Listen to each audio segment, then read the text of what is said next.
3152 on the Disney Magic.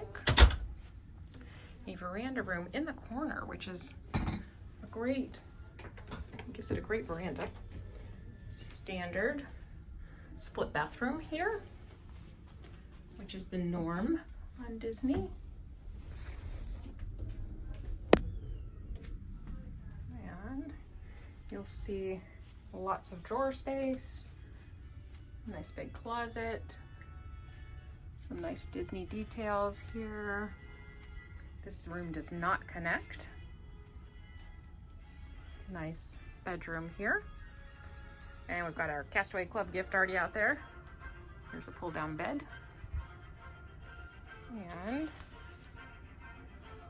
the couch under that towel there. That's part of the Castaway Club gift right now. There is a refrigerator in here. And more storage. And here you can get a look at this nice big veranda here in the Port of Miami today.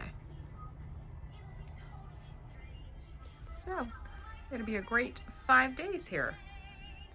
Thanks for watching.